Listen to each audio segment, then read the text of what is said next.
This meeting is being recorded. What's up, everybody? This is our PCOS Podcast. We do this annually. This is our third time. Sakina, this is like a thing now.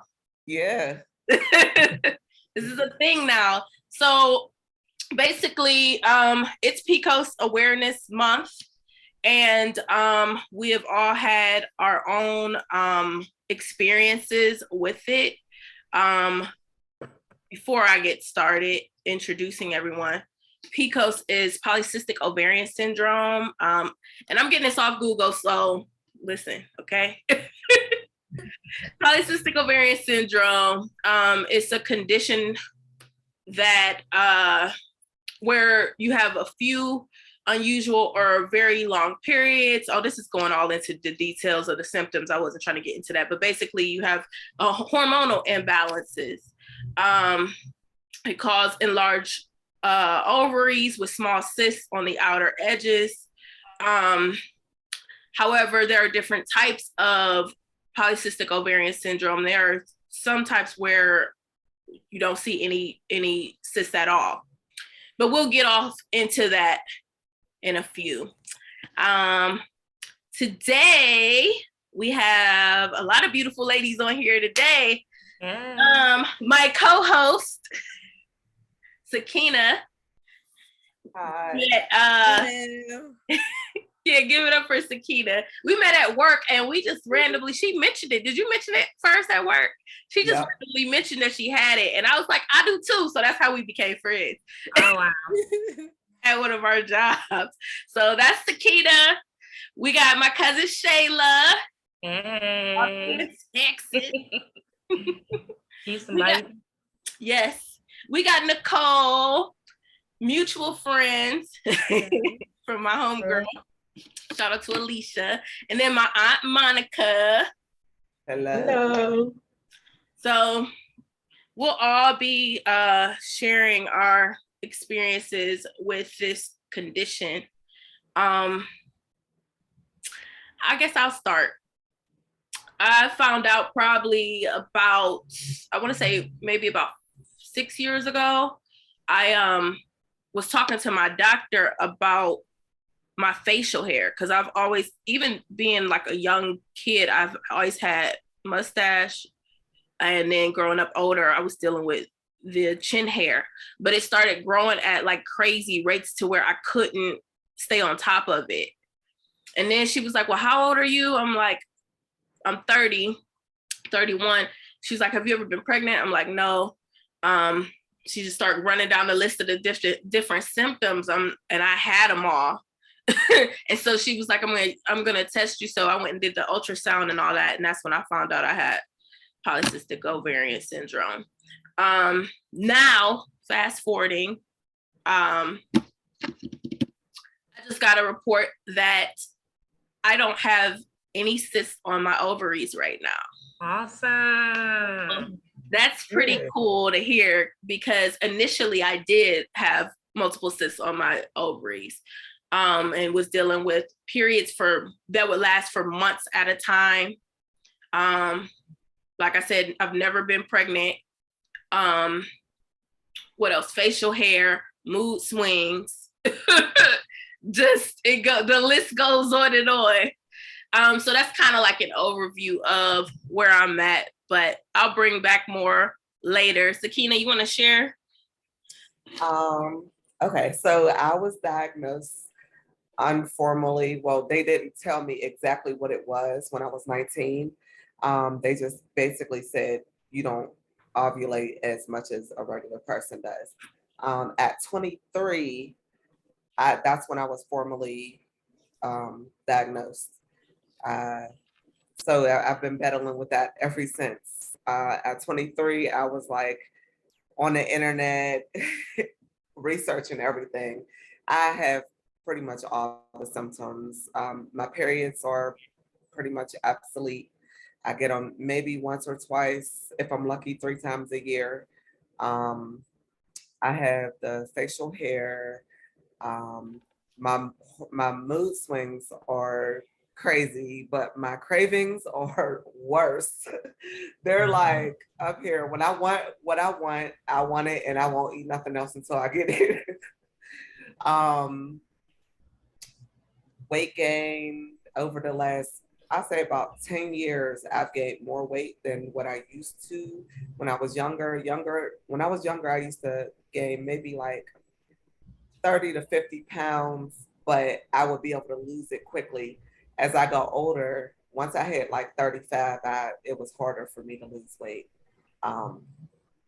So that's pretty much my experience. Shayla. Yes, so I found out I had PCOS when I was 28. I'm 31 now. But I've always had like weird symptoms as well. I had been pregnant twice. I had 2 ectopic pregnancies.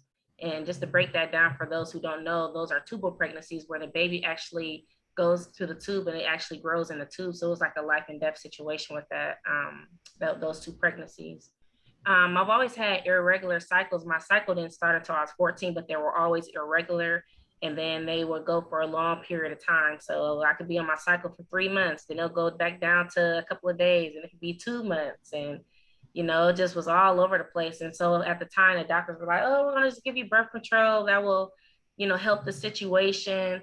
But then I started having the chin hair, I started seeming like I was a little bipolar, and all these different things started to come into play. And so I had to tell them, like, I need you to get to the root of the problem and see what's going on with me instead of keep putting Band-Aids on top of my situation. So we need to figure out what's going on. And so finally they did a biopsy on me when I was 28, which was very painful. But they did a biopsy and took some tissue from the cervix and, did testing and stuff. And that's when they confirmed that I had PCOS. So, yeah. Let's see. Monica.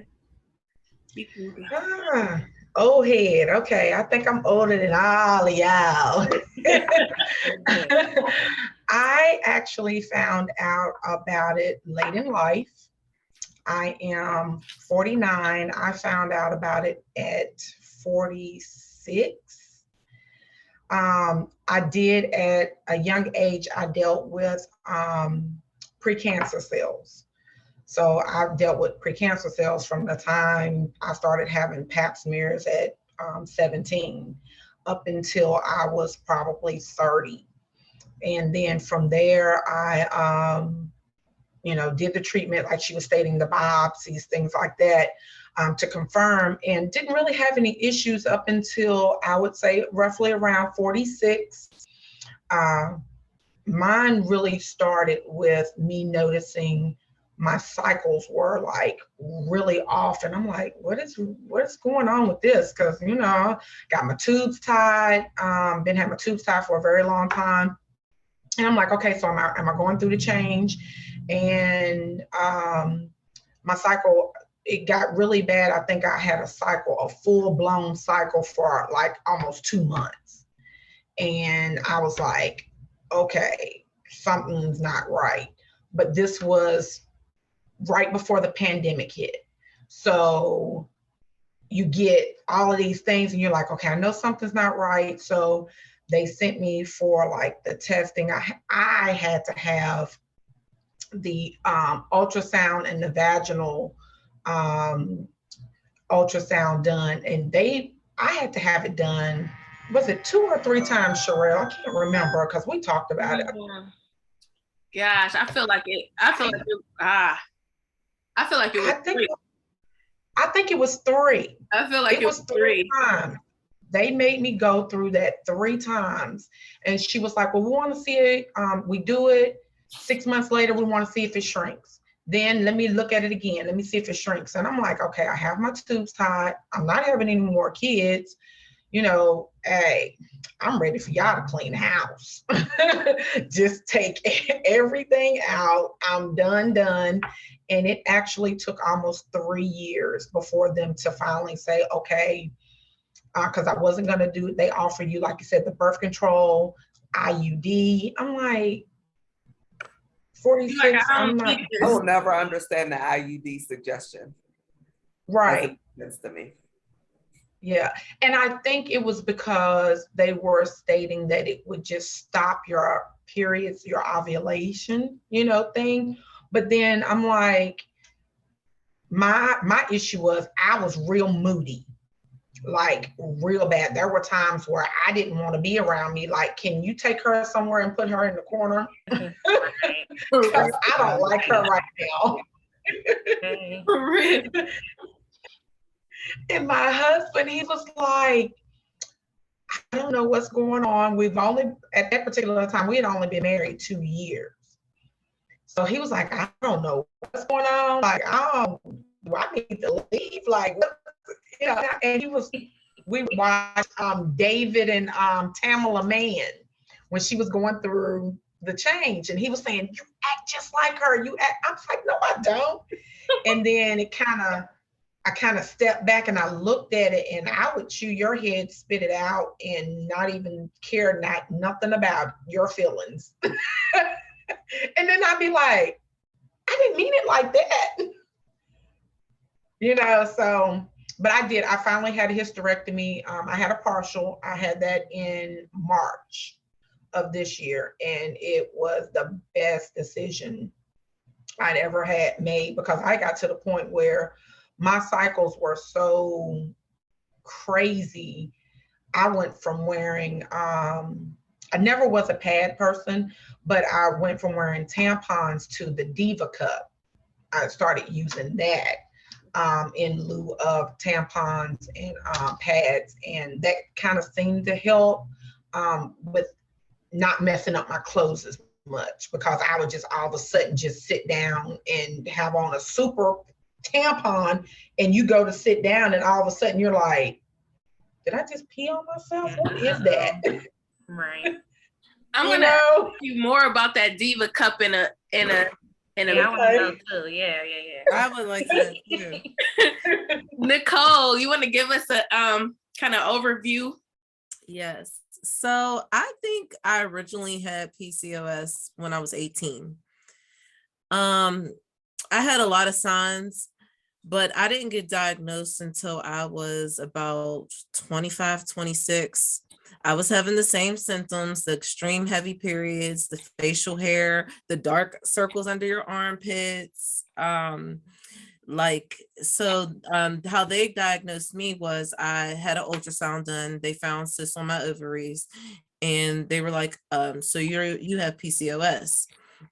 I didn't have periods I would have at least maybe 2 or 3 periods in a year. I went, the longest was 6 months where I didn't have a period at all.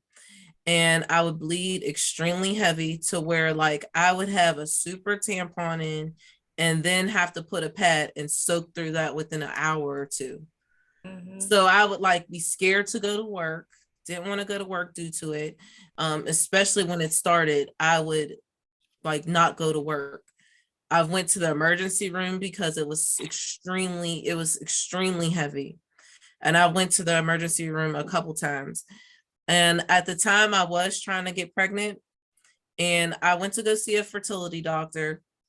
And two days later, I found out I was pregnant because I was losing a lot of weight. Wow.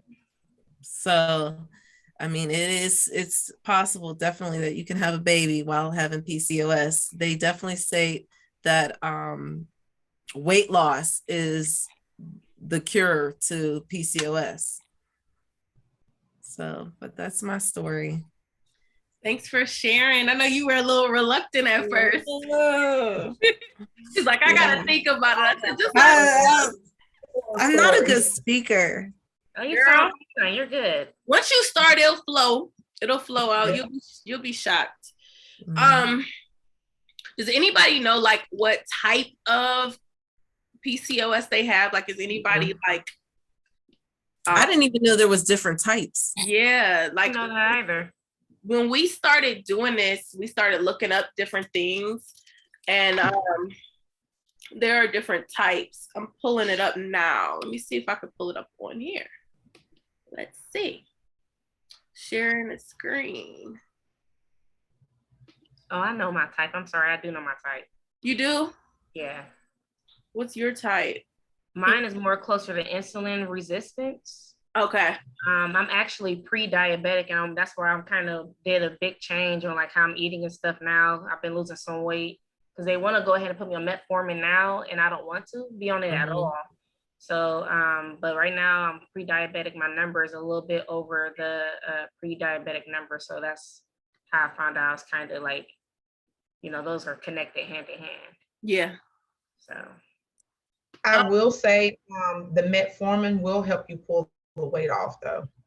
It will. They tell me that. The only concern that I have is that a lot of people who end up taking metformin later on have kidney problems where I noticed like a lot of connection to them having to have dialysis, and I don't want to end up going down that road to where I have kidney failure at a young age and have to rely on dialysis for the rest of my life. So it's kind of one of them challenging things to where you gotta pick your poison type of thing. Like, do you want these issues? Right. See, I was on metformin, but it didn't work for me. Like the first couple of months I lost weight, but I felt like it started changing my moods. Like I became even more moodier. My anxiety was a little bit more higher. So I stopped that completely. I was taking it for years. But for the past year, I probably have stopped. I don't want to say stopped. I've been spotty. But it's hard for me to take it because of how aggressive it is. Even the ones that's not fast acting, like I can't be running to the bathroom. If you run to the bathroom, because I'm going from work to rehearsal, work to show. I can't not know when I'm going to have to poop. Like, let's just be for real. Like, and that thing is going to take you going to run to the bathroom. It was so bad. I thought I had like Crohn's disease at some point. Like, I'm like, why am I going so much? Man. I had to stop it. Wow. But it did help with the weight. It did. Yeah. That's my understanding. It's supposed to flush out the carbs in your body that you're taking in. So that's why a lot of it is kind of going out that way. So it's like they say, the more carbs you take in when you take the metformin, the more work it's going to do. Right. So it will cause you to go to the bathroom like that if you're eating a lot of pasta, bread. What else is it? I'm trying to think. I know it's pasta and bread. Anything that's really high in carbs, that's when you get that. And it almost makes you fix your diet too at the same time. So, you kind of have to play it hand in hand. But what I will say, because my husband takes it as well, and he has those same issues, if you're watching what you're eating and you take it, how did they prescribe it to you? Twice a day, 500 milligrams? Yeah, that's what I have right here. Initially. Yeah. Yeah, your first go round. So what I would say is try, if you want to, just depending on how you go with it, try at night just to see one tablet at night with dinner. Have you taken it at all? I just started today for the first day. I just got them. So I just started today, earlier today. Yeah. So take it with make sure you take it with food. Yeah. Because it can cause a little bit of nausea if your body isn't used to it. Okay. Take it with food and take it at night. Just start, I would say, for 7 days. Take it at night. See how it plays with your body. If you feel like you're good with just the once a day, taking it just once a day, just take it at night. If you feel like I might can try it twice a day, then take it at night and then first thing in the morning, but make sure you eat. Just make sure you eat with it. Yeah. Did they give you the fast acting one or the slow release? I have no idea. They gave me 2 medications actually. So I have the metformin, and it just says to start off with the morning, taking it with meals, but doing morning and evening. And then they gave me like some type of, it's like a special water pill that's supposed to remove like the hair on your face, but I haven't started taking that one yet. I don't know if you ever had it. It's like spiral. Spironolactone. I used to There take you it. go. It's a hormonal pill. Yeah. I haven't started that one yet. Yeah. I wanted to start. I was taking that, but I didn't really see that much of a result for myself for me to feel like I should keep taking it. So eventually I just stopped taking it. And now when my facial hair started growing faster, I wanted to get back on it just to try it again and see what it was going to do. But they won't give it to me because I stopped taking birth control. But we'll get into that in a minute. Okay. That's weird. Yeah, they want, because I think, if I'm not mistaken, please look this up. It can cause birth defects. If you were to get pregnant, it can cause birth defects. So they don't want to risk that. They don't want to risk that. My research. So that's why they won't do it. I'm gonna go into some of the symptoms and then some of the types. Like I said, we're going off regular old Google. So anybody want to add to this, please feel free to add to it. If you hear anything different, go ahead, correct me, all that good stuff. So polycystic ovarian symptoms. You have some women experience excessive body hair, which we've already talked about that. Weight changes. And so you have women who will have excessive like belly fat or trouble losing weight. We have obviously ovarian cysts for some women. Some women experience low sex drive or high sex drive. Irregular periods, we talked about that briefly. So some people have like periods that last a very long time. Some don't have periods at all. Male pattern baldness or thinning, which I sent my other aunt the link. I don't know if she's gonna have time to get on, but that was one of the things she was experiencing when she was on it. I mean, while she's been experiencing it. Infertility. So some women who have polycystic ovarian syndrome, some women ovulate and some women don't.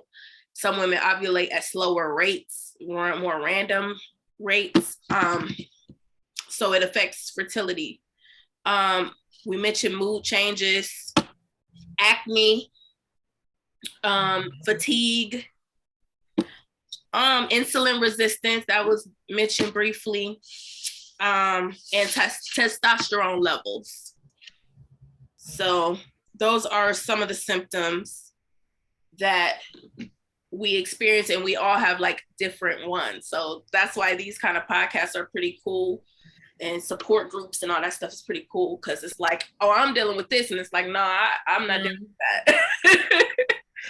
So some of the types, so there's insulin resistant PCOS. That's the one you mentioned, Shayla, right? Mm-hmm. Should I read these or no? You kind of skimmed Let me do a little brief something. I don't want to move this over. Can y'all see this? Yeah. Mm-hmm. Oh, okay. This looks different for me. All right. Back over just a little bit. Okay, it's the most common type of PCOS, affecting around 70% of women. Insulin resistance is basically where there are higher levels of insulin than normal in the body. I'm not going hyperinsulinemia. That's a word right there. Mm-hmm. I'm not going into all of that, but that's the brief explanation of that one. Post-pill PCOS. Post-pill PCOS occurs in some people after they stop taking the oral contraceptive pill.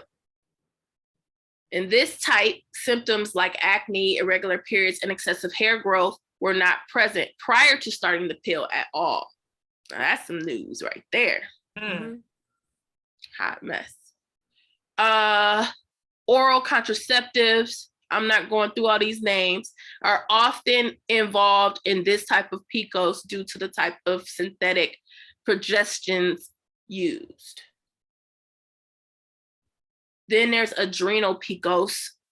This type of PCOS is due to an abnormal stress response and affects around 10% of those diagnosed. Typically, DHEAS, another type of androgen from the adrenal glands, will be elevated alone, and high levels of testosterone and that's another word for y'all. Anybody know how to pronounce? I can't read today. I ain't even gonna try. Androstenedione are not seen. All right. And then there's 4, and I believe there might be more than these 4, but inflammatory PCOS. And inflammatory PCOS, chronic inflammation, causes the ovaries to make excessive testosterone, resulting in physical symptoms and issues with ovulation. So those are just a few of the types that are out there.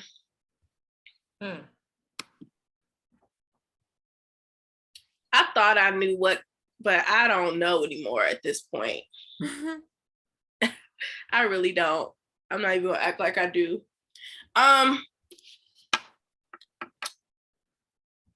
Have you guys have you guys told anyone, like your significant others, your job, like have you had to share what was going on, or like have you chosen to like keep it private? And I shared it with my spouse, but I kept it private from work life. I have shared it with people I've dated. I go ahead and just tell them, just because we got to eventually at this point talk about like kids. Because I would like to have one. I would like to try to have one. So I kind of want them to know that this could or could not happen, and that I'm not on birth control. So I try to go ahead and just tell them. And I'll share it with work too, because there was a time when I wasn't managing my symptoms well, and I was like sleepy as heck at work and all these things, going running to the bathroom, taking long bathroom breaks. And I'm like, so that's kind of how I've handled it.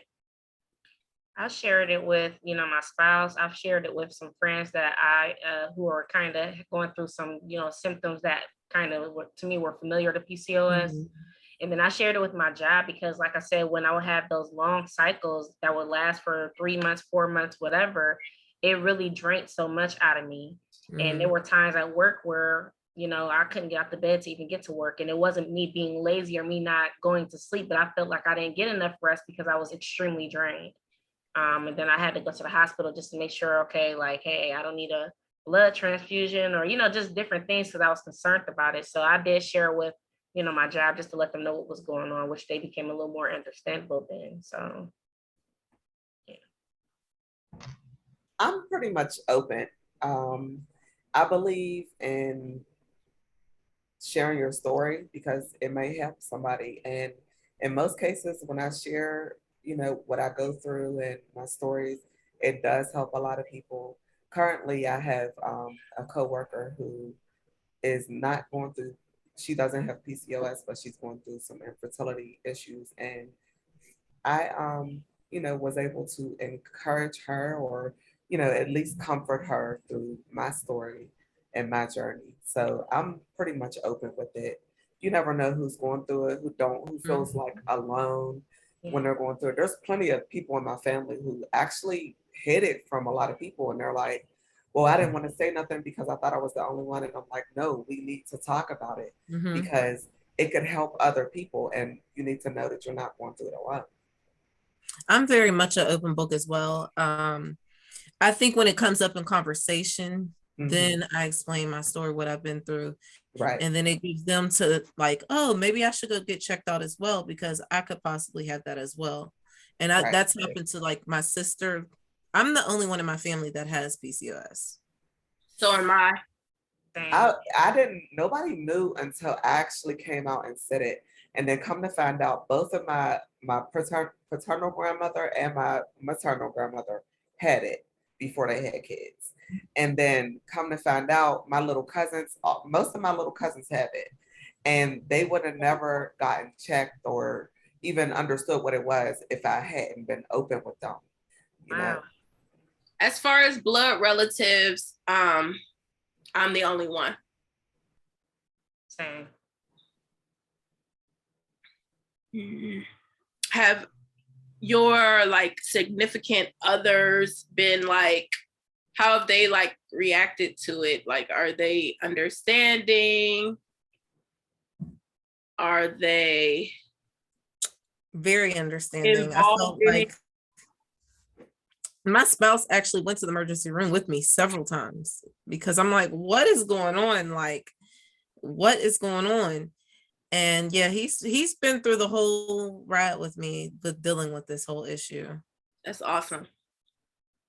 That's awesome. For real, was very supportive. He kind of was just like, thank you, Lord, not thank you, Lord, that you have it. But now we found out like what's actually going on with you, because there was a lot of moments where I would come at him crazy, not intentionally, but my mood swings were just, when I say they were terrible, I mean, I could be happy, then 1 minute I can, come at you crazy, then another minute, I want to be, away from the world, and, just a lot of different things going on. So, he was happy to find out, okay, now we know what this is, and let's take better steps on how we can, kind of, keep it balanced with, working out and trying to eat better and stuff. So yeah, he was very supportive. Gotcha. Well, I think for me, me and Sherelle kind of talked about it. She was pretty much the first person that kind of explained it to me. I knew something was going on with my body, but I didn't know what it was. And then she was telling me, she was like, Mom, you sound like you got PCOS. I was like, what's that? I just feeling like I thought I was going through the change. I really did. I thought I was just going through the change. And, but now that I kind of know what it is and know what my end results was for me, I'm finding that a lot of friends and or family members have had it and went through it. My auntie, my cousin, I got 2 cousins that I know of. No, I take that back, 3. Mom's side and dad's side has had to eventually have hysterectomies, and an aunt, and they all went through the same thing, roughly right around early 40s. I think my auntie, she was in her 50s when she ended up having her hysterectomy done. But yeah, we all kind of just like, I'm done. Let me just go on and y'all go ahead. And I will also add, I did have fibroids as well. So I had the fibroids and the cyst on my ovaries. My hysterectomy, they did not take my ovaries. So I kept my ovaries, but they took my uterus and my cervix. And the reason they kept my ovaries is because because of other health issues, I can't take hormone replacement therapy. And, as far as the Premarin and stuff like that, I can't take it. So they opted to leave my ovaries. And what my doctor told me was that they should go away after a while because I'm not producing. The eggs are still going to be produced, but something dealing with the fibroids was triggering the PCOS more or less. So it should eventually just kind of dissolve its way out. So I don't know if anybody else have had any diagnosis with the fibroids, but you may want to, double check that as well. I have very small ones. So I have to just get it looked at once a year. Yeah. Anybody else got dealing with like fibroids? No. Had a polyp, but that was about it. Yeah, one small polyp. When they did the biopsy, they noticed it, but they said it was going to go away and it wasn't cancerous. And actually, a few weeks ago, they did at one point find some cells, but well, they found some cells, abnormal cells, but then they found out it wasn't cancer and that I was fine. But when I had my first ectopic pregnancy, like right after they did my surgery to remove my tube because they couldn't save my tube, then I had one big cyst that had grew in the same area where they did the surgery on my ovary, but they gave me some type of medication to dissolve it so they wouldn't have to do surgery to take my ovary. So I have my ovaries, but I only have one tube. So it's not impossible to get pregnant. It's just more challenging to get pregnant. So I'm thinking about going to do the test to see if I ovulate or not real soon. yeah. Like I already said, I got off birth control last year, probably around this time last year. And I do want to have one, preferably before I turn 40. So I only got 3 years. So real soon here, I'll probably be taking that test to see what's up. Either way, I'm somewhere, I don't know. I want to have a child. I'm somewhere in between want to have a child and being terrified. Yeah. And being like, life's pretty cool over here too, you know. So I want to be content either way. But yeah. No, it is definitely possible to have a baby. My daughter, me and my fiance, we've been dating for 6 years and we're trying that whole time. I didn't get pregnant the whole time. And then the 6th year, when I was going to go to the fertility clinic, I found out 2 days later that I was pregnant because of my weight loss. I was losing weight. Wow. But now she's 9 Wow. and we want to have another baby. So I did take the steps of getting the testing done. I trying to lose weight, going finding a personal trainer. But I talked to my doctor and she was kind of telling me, if you kind of want to get pregnant, maybe consider getting the sleeve surgery. That'll kind of increase your weight loss and increase your fertility. So I did. And I did recently get pregnant again, but I did have a miscarriage. Congrats. Oh, Okay. And the reason why I had a miscarriage was, I think because I was diagnosed with thyroid issues, my levels were high at the time before I even knew I was pregnant. And now I'm battling with, I have thyroid issues that you have to like basically plan your pregnancy because your levels have to be a certain way. And then I have PCOS as well, which prevents you from getting pregnant. So they actually put me into a fertility doctor right now. Well, we're gonna believe you get this gonna happen for you, girl. Yeah. Okay? Seriously. But definitely consider like the sleeve surgery. It helps with the weight loss, and they told me you can get pregnant like that, and I did. If there was one symptom that you could get rid of forever, what would it be? Mine, just one. One? Oh, shoot. I'll say 2. Okay. Mine would be, this, of course, this facial hair and this bloating. I bloat so very badly. I don't even have to eat anything and I'll look like I am very, very pregnant. So it would be those 2 that I would definitely, they gotta go.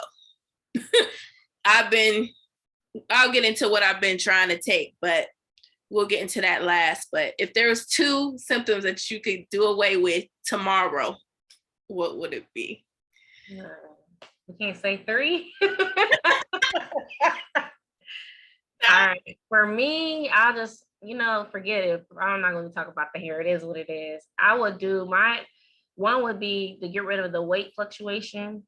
I could lose weight fast, but I can gain weight fast. Mm-hmm. So if I could just maintain the size that I used to be a very, very long time ago, I'm talking about high school, then I would be happy and satisfied with it.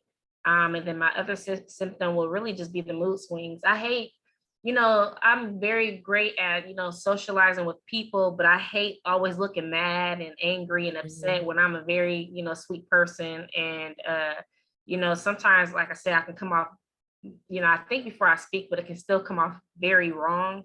But it's also because I guess how I just feel, at the time. And so if I can change that as well, that would be, that as well, my mood swings and, the weight fluctuation.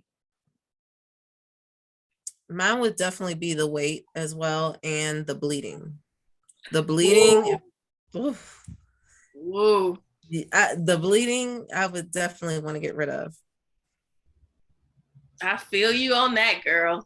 Oh, we just can't say 5. I know. Right? I still keep it too, but the bleeding is up there with the. Woo. Well, I'm not having cycles, so I'm not gonna say that one right now. I would say the hair and the cravings. Like when it's ridiculous. Like I will literally sit there and be like, I want one specific thing, and I swear to goodness, I will not eat nothing for days until I can get that. It's Wow. ridiculous. Like, and my attitude is horrible until I get it. I have those cravings. That's crazy.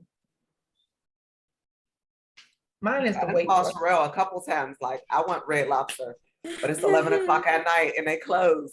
And she called the right one too. Because I'm going. Every time.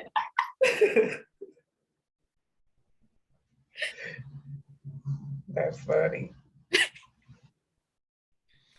What's your 2? Me, probably the weight, and I'm noticing, like, since the hysterectomy, I'm starting to retain weight more in my stomach than what I used to. So I'm thinking that has a lot to do with the hysterectomy and with the PCOS. So I kind of think they intertwine. But yeah, mine has been, I'm noticing the more midsection that I don't like. So yeah, that part right there. And my mood swings is a little bit better. I will say that it's not as bad. It's not as bad. So, but I didn't realize the cravings until she said that, and now I'm like, oh, it's real. It's real. And yeah, I didn't realize. substitute. Like, there's no compromise. Like, because I've tried. If I dream it. I went to the store and got some recipes and stuff, cooked it, and I'm like, this ain't it. Like, I need this from, you know what I mean? You know what? Add to it too, though, is like, obviously how you grew up too. Like, I grew up where the family's like, what you got a taste for? Yep. So now everything is based off how I feel and what mood I'm in. And it ain't gonna never be healthy. Not never. Every now and again. What you chewing? My latest craving is yogurt and granola and fruit. Yes. So that ain't bad. But then I do that. A couple weeks ago, I was craving sausage gravy and biscuits. See, my cravings are always crazy, but my cravings will get to a point where, I know this sounds terrible, but say if I only had $50 left for the rest of the week, it's like I'm a balance. I'm gonna make sure out of that money, I'm gonna be able to afford what it is that I want. And then the last bit of change I have left, try to make it work for gas or whatever. Yep. So that's how bad my cravings will get sometimes. I used to talk to the doctor about it. I always felt like I was pregnant. Even still, I feel like I'm pregnant and I'm not pregnant. It's just that's how bad it is. It drives you crazy. It really does. Yeah. That's a good point, Shayla. Like, it has your mind like, what is, because there's so many different symptoms. Yeah. You're trying to constantly pinpoint what the heck is going on. And pregnancy is always a thing on your mind. Like, is this it? Yeah. Like I used to take like I mean, I even did it last week, even though I haven't been doing anything. That's the sad part. I was taking pregnancy tests like almost every day because I'm like, are you sure? Yep. Are you sure? Are you sure? Like, just because that's how bad my hormones will be. But those cravings, like I said, if I only had enough money to last for a week, I'm gonna make sure whatever I'm craving, I'm still gonna get it out of that money. And I know that's terrible, but it's like a urge that you just cannot fight off. Yeah. It's terrible. I hate it. I will spend my last dime on something I'm craving. I swear to goodness. And it's sad. It is sad. That's funny because oh, go ahead. No, I was just thinking out loud. I'm like, because I used to not be a big chocolate eater. And now it's like if I'm out and about, I have to get my thing is the Take 5. I love Take 5s because it's got the pretzel with the chocolate, and that's my candy. A couple months ago, Sherelle, you remember this? What was I craving? Hershey's with almonds. Oh, okay. Like, I tell you, I would sit and eat like 4 or 5 of them in one sitting. It was crazy. And I would just pick the almonds out and just eat the almonds. It was crazy. It was ridiculous. Crave a salad, right? Right. I wish I could. I remember that day you wanted cookies, and I was like, you ate all them cookies? I will mess them up. Like, I'm telling you, the struggle is real. Horrible. Speaking of Mine cravings, will be anything Reese's, any Reese's cups, Reese's sticks, anything Reese's. I had to have it. If I had was a face like that. Reese's is good. I gotta have chocolate. I'm a big chocolate. I can eat it every day. Those are my two, the Reese's and the Take 5. That's why when she mentioned it, I was eating Take 5 so much, and then I stopped. Then I went to my Reese's cups, then I went back to the Take 5s, and I said, you know what, I can't do this at all. I need to stop. I do the Reese's days for a while. Yeah. I was on Nutter Butters. Like, it just skips, It's something about that peanut butter with the chocolate. It's something about that. Speaking of cravings, and y'all can choose to or not talk about this. Does it affect your sex drive? Because a lot of women in the PCOS support group that I'm in, they talk about having very low sex drive, and like their husbands are getting upset and they're just not in the mood and this and that. Now, personally, I can't relate to that because my testosterone is very high. So my drive is very high.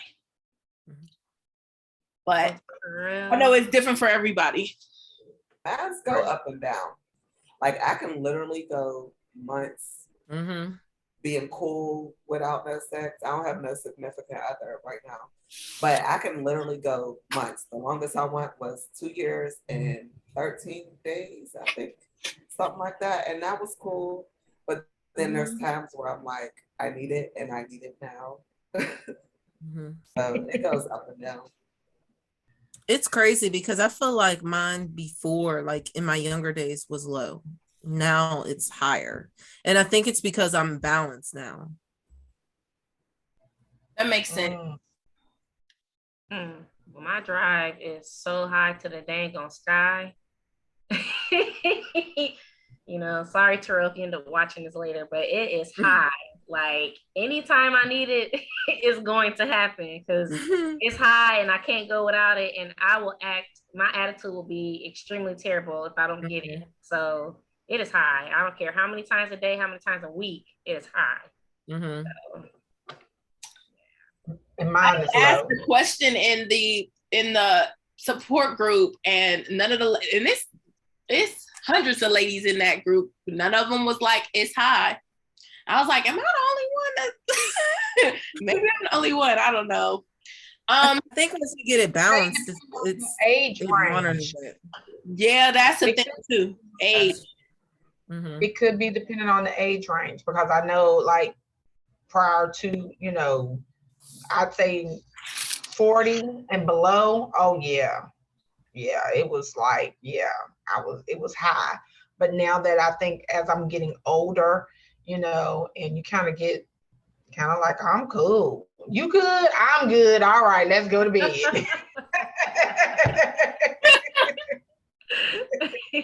Good night. Good night. I'm good. It But stresses me out. it may be like the age range as well too with that. Definitely. I kind of like to end on a more positive note. Like, what are some like hacks or supplements or medications or anything that you've been using that you find to be like helpful with your symptoms or even with the emotional state that it puts you in? Because two things that has helped me, and I just started back on it. I stopped for a minute because of dang on Super Bowl, which that's a whole different story. But I was doing the keto. I was actually on a low carb, low sugar. And when I did keto, I lost so much weight and I felt more energized and my hormones were so regulated that I stopped birth control completely on my own. And the doctors didn't know for a while that I wasn't on birth control until I said something. They were shocked. So keto, and even if it's not keto, just low carb, low sugar. And I was doing the intermittent fasting, the 16-8, which means like for 16 hours I would fast. And then between that 8 hours, whatever the time I decided to start and ended, that's when I would eat. And then in between that would be my low carb, low sugar. And they have something called MCT oil. So if you have a challenging moment of fasting, you will put a little bit of MCT oil into like your water or coffee or whatever. And it's like some type of oil, like a fatty oil that will help your body to eat off of it. So your body won't feel like it's starving while you're fasting. But those have helped me tremendously. And I just started it back up. So. Where did you get the MCT oil? They're everywhere. You can go to I know when I bought mine, I actually bought mine at Walgreens. They had it on sale. It's actually pretty pricey, but when they have it on sale, you can even try Amazon. They'll sell it for a great price on Amazon.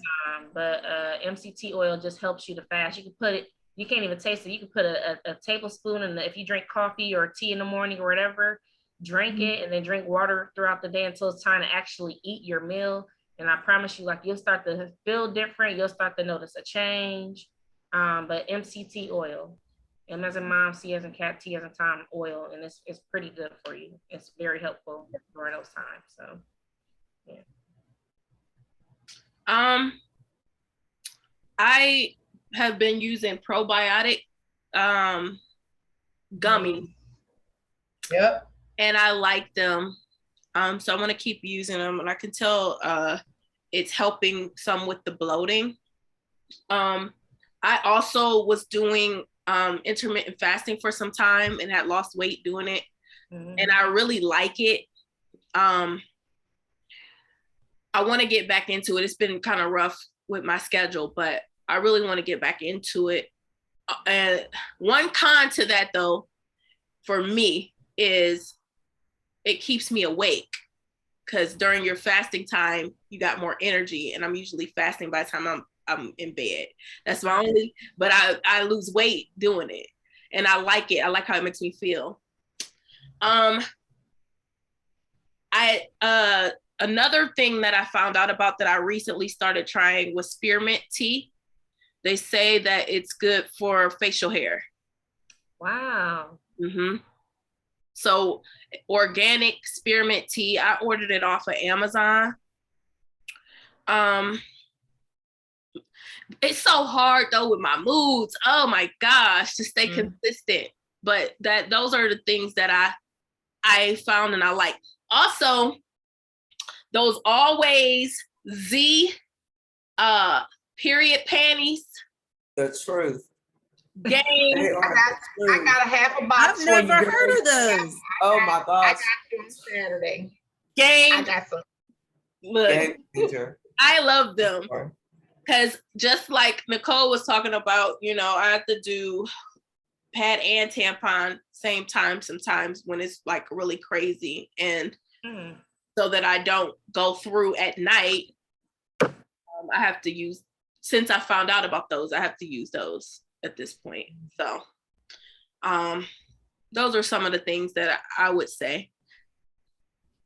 I want to say what has helped me as far as the PCOS, changing my diet, getting rid of those carbs, getting rid of that pasta, the bread has definitely helped me.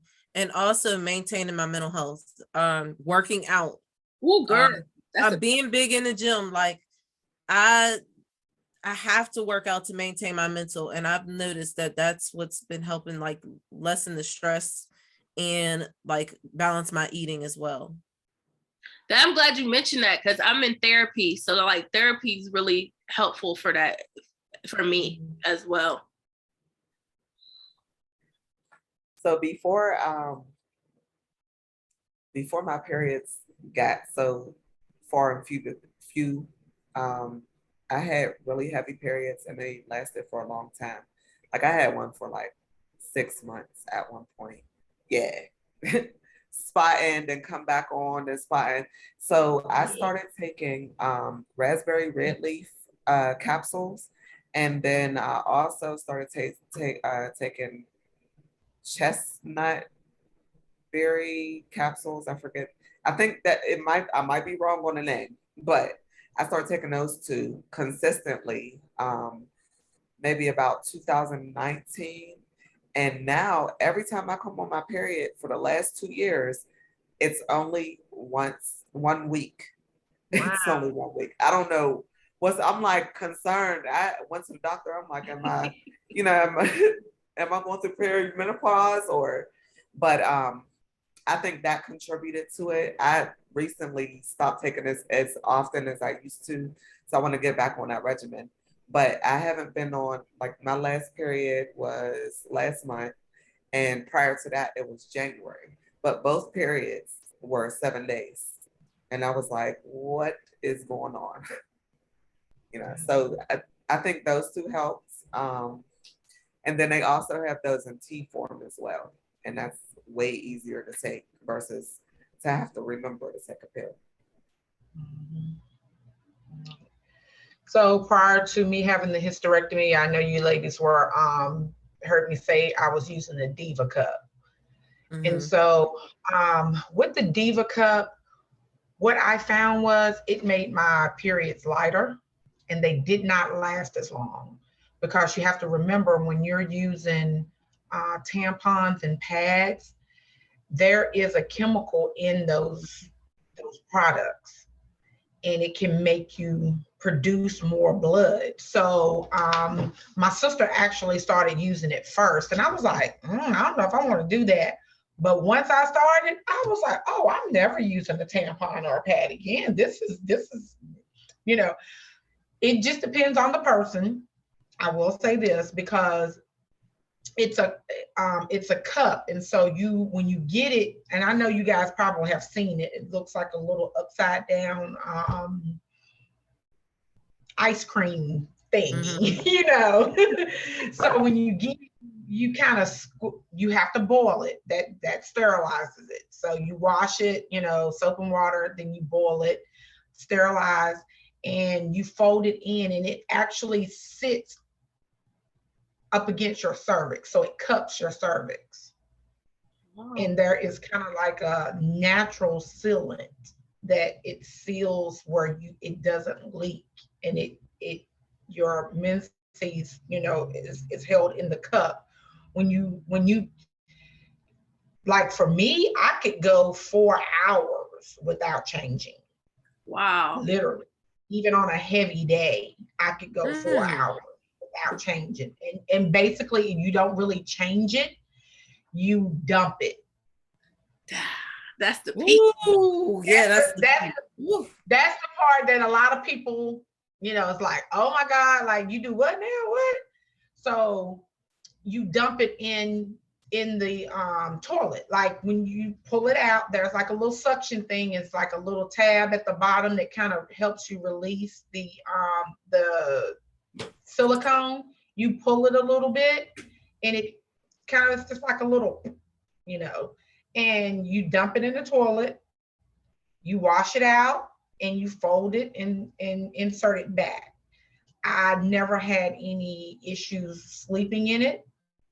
Never had any issues wearing it when I was, on my cycle, and it actually shortened and lightened my cycle when I was using it. Like I went from there were times where I was going like really from start to almost the last day, a good 5 to 7 days.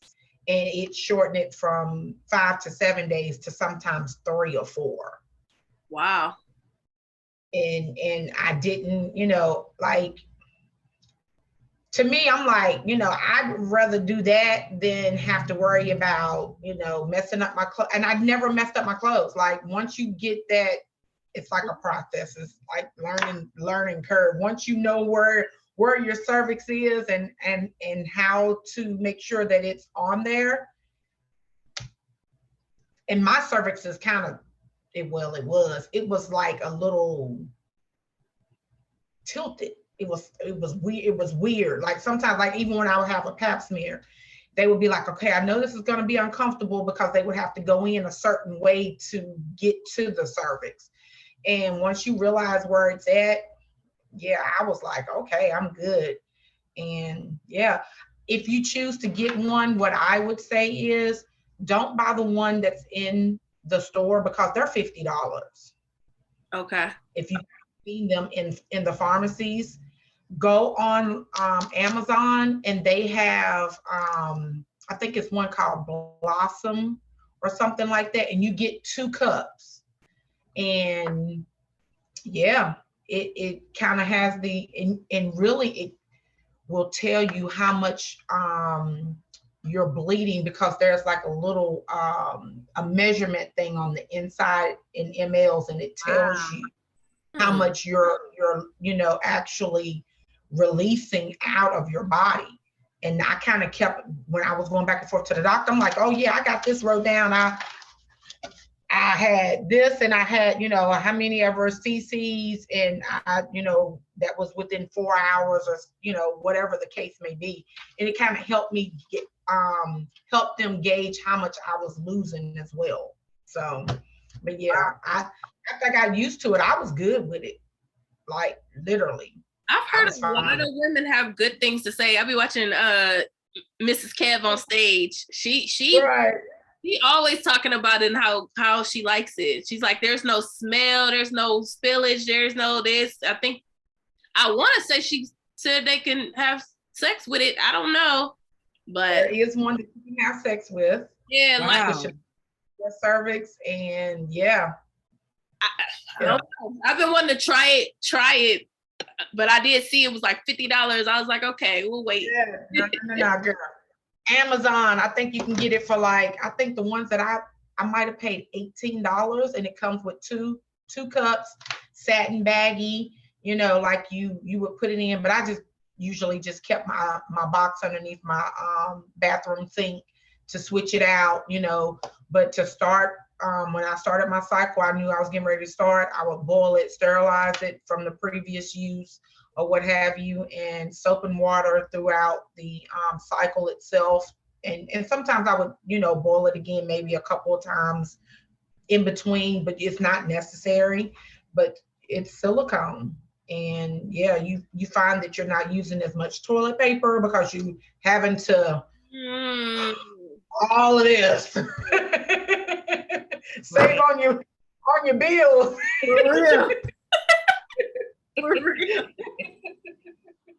Lord. I was like, oh God, I'm saving a whole 2 or 3 rolls a month of toilet paper. Gosh. That's funny. That's interesting.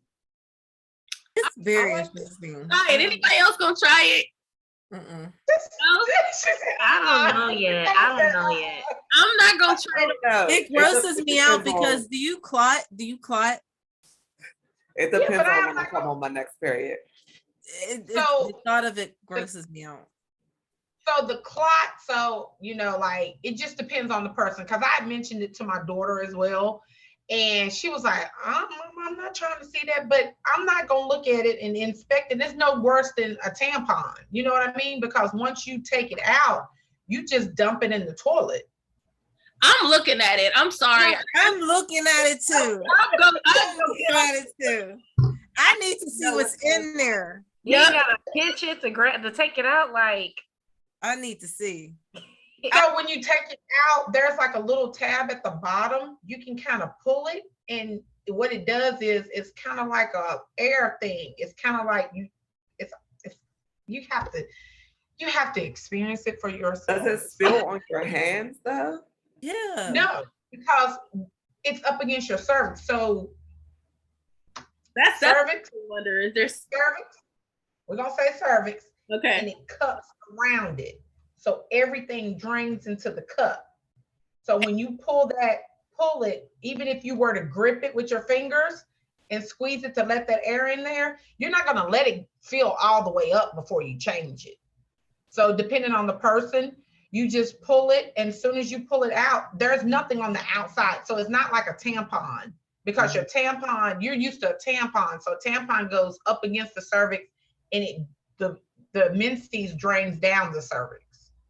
This holds your cervix in the, not in the cup, but it's up against the cup. So your menses is coming from here. It's not coming from the outside. Right. You see what I'm saying? Okay, but So how do you know if you're a heavy bleeder? Like, how do you know when to take it out? you took the words out of my mouth. So you kind of would gauge it, like when you first wear it. I would say maybe check it. If you're used to changing every hour, check it every hour.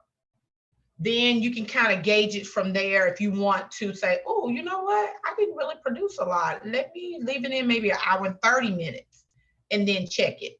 And then once you get into a routine, you kind of know. Like I said, I went 4 hours and I was like, I am thoroughly impressed, because I'm tired of going to the bathroom, tired of buying tampons, boxes. Okay, let's go to Sam's Club and out this big box of tampons, tampons and toilet paper. Yeah, I'll be paranoid. I'll be checking. I would be checking it like crazy. Yeah. Just for the over leakage, like scared that it's going to over leak. Oh no! But every woman that I've been, like, the research I've been doing, everybody said it don't. I'm like, really? Yeah, everybody's saying the same try it, thing. Great reviews about it. What I am thinking about now, though, is, that learning curve, you're gonna have to be up in there. Like the first you're going to be up in there. But once you learn what it is, I liked it because it wasn't as messy.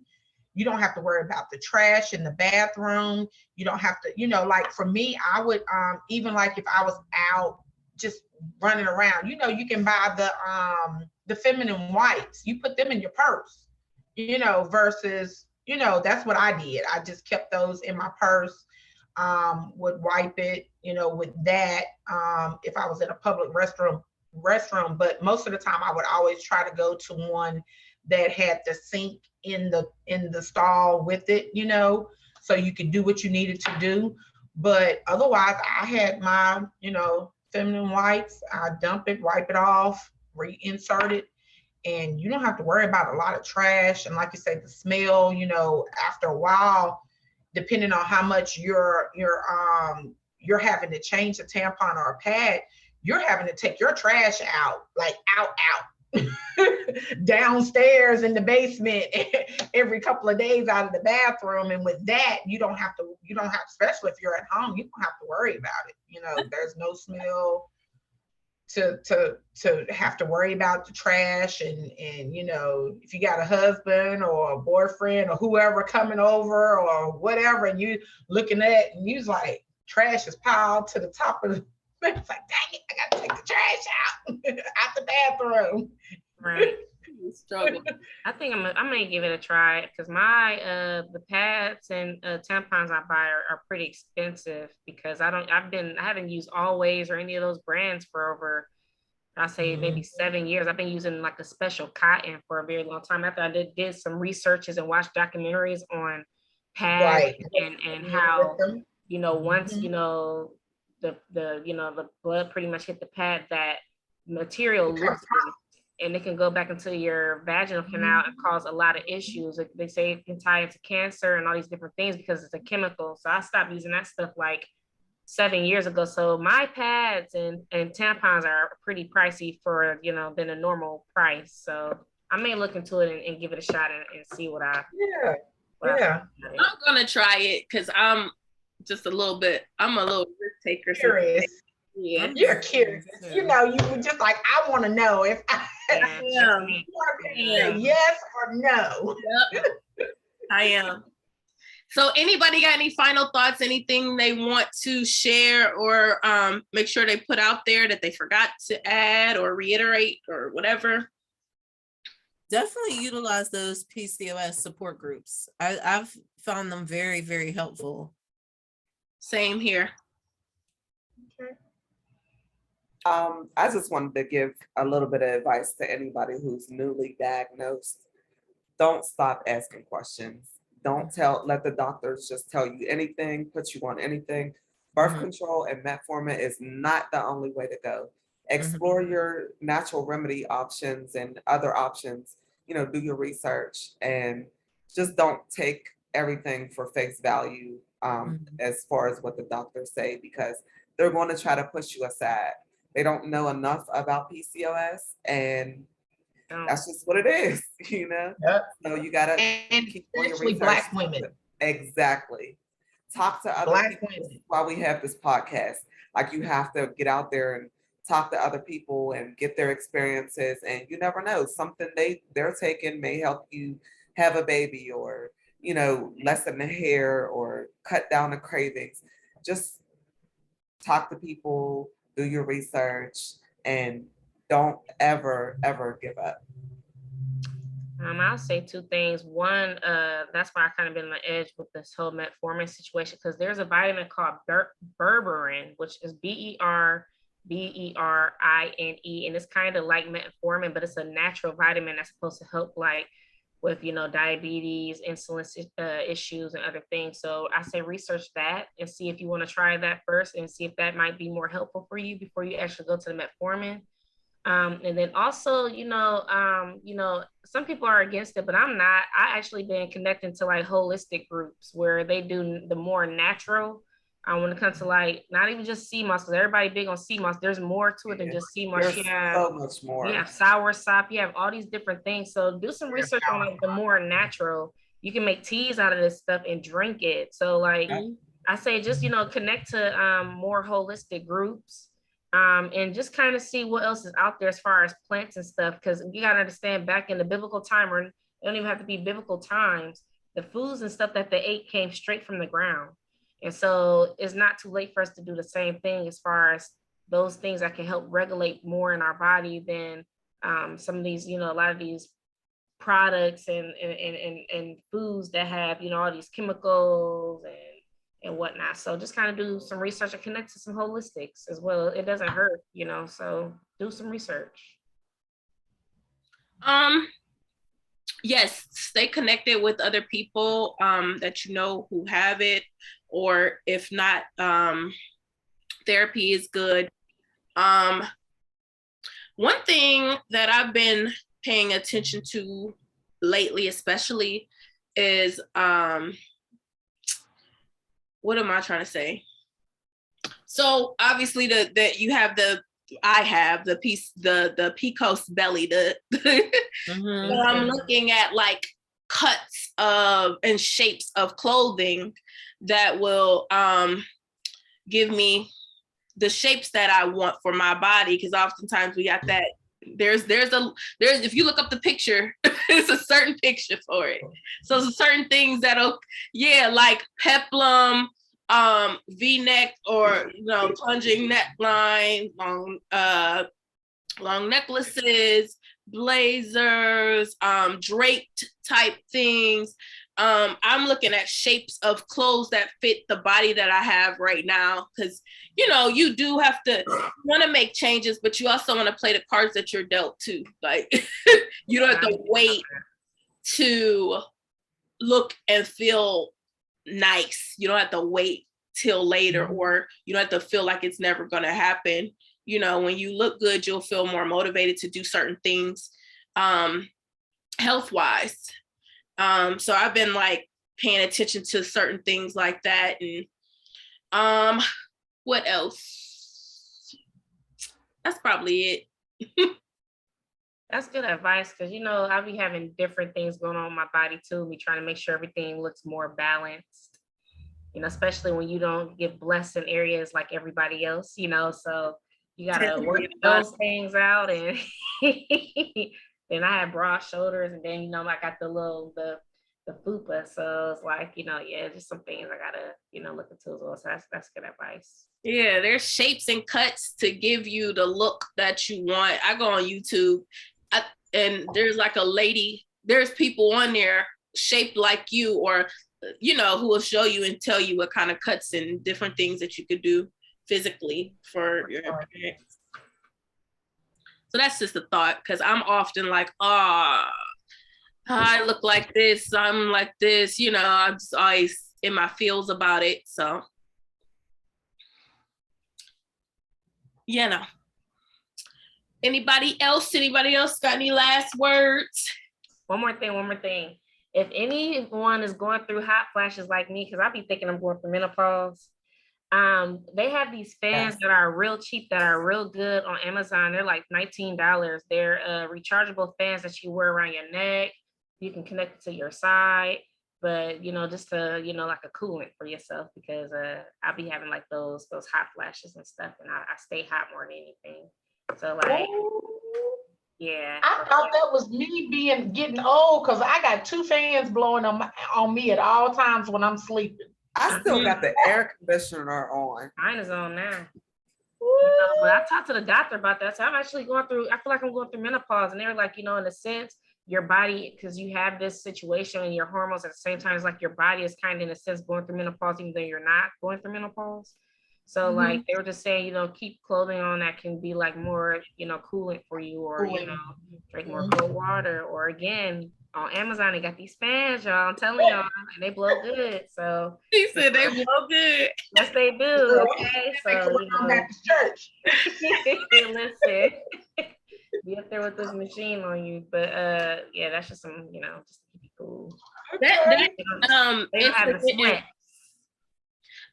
There's something else I literally just thought about too. Iron pills, because I hear that a lot of women who have PCOS, their iron is low, and so that will help with a multitude of things. But one thing for sure is like energy. Right. I just started taking B12 complex supplements, and it helps tremendously. Yep, I take B12. Tired, yes, because I'm tired all day. From the minute I wake up, I'm like, I get up in the morning like, man, screw this. Do I really have to go to work? Do I really need this job? Just an FYI, if you do decide to take iron pills, do not take it if you're on thyroid medication, because it cancels it out. Okay, that's a good. Well, what they say is take your thyroid medication in the morning, and then take Right, and then iron at night. 4 to 5 hours later. So Right, yeah, just be real careful with that iron if you're taking thyroid medication. that's why my levels went high. Yep, it sure will. It'll make you real sick. Yeah, bad. So one thing too. I'm sorry. No. I was gonna ask, did they change you to a brand thyroid versus the generic I'm on Synthroid. brand? Okay. All right. Got you. Being more active will help out with the energy, and taking walks, just being outside. With this job that I have now, I've been at it for 6 months, but it's caused me, I take the bus into work now. So I'm getting up, I'm outside, I'm walking to the bus stop. On my lunch break, we get an hour, I go outside, I'm walking. My energy is way better now. My mood is way better too. Just being outside, getting some fresh air, sunlight. You know, I'm not doing nothing too crucial, but it's a big change for me, because I'm not an outdoorsy kind of girl, but I enjoy walks outside. So. And I also want to state, like, don't be scared to tell your story, because the moment I found out and started kind of talking about what I can't believe how many people I found that have PCOS and that are having symptoms that immediately went to go get checked out. Yeah. It's real. That's how me and Sherelle connected. It was just, we had a meeting at work. Me and you, Sherelle, have talked about it too. Mm-hmm. We had a meeting at work and I mentioned it, and I don't remember exactly how we got to being together in a room by ourselves talking about it, but that's what connected us. Yeah, that's how we started our friendship. I was like, you got it too, my sister, my soul sister. Right. So, I appreciate all of you ladies for coming on and sharing your story. Because sometimes it's uncomfortable to talk about. Now I'm getting to a point where I'm like, it is what it is at this point. But back when I met Sakina, I would not have said anything. No. So now it just is what it is. But we want to continue doing this annually for PCOS Awareness Month, which is in September. And that's it. So thank y'all so much, ladies. Y'all say a prayer that this video actually saves so I can post it. Yeah. My laptop is kind of full. So All right. all right. Take care. Be Bye, blessed, everyone. everybody. I enjoyed Nice meeting everybody. Hope Yes. to see you guys next year too. See you next year. Shout out to I'm ready. Corinne. I forgot to call her. But Aw. I know I'm terrible, but she'll be on next time. So Okay. all right. All righty. Later. Have a nice Bye. bye.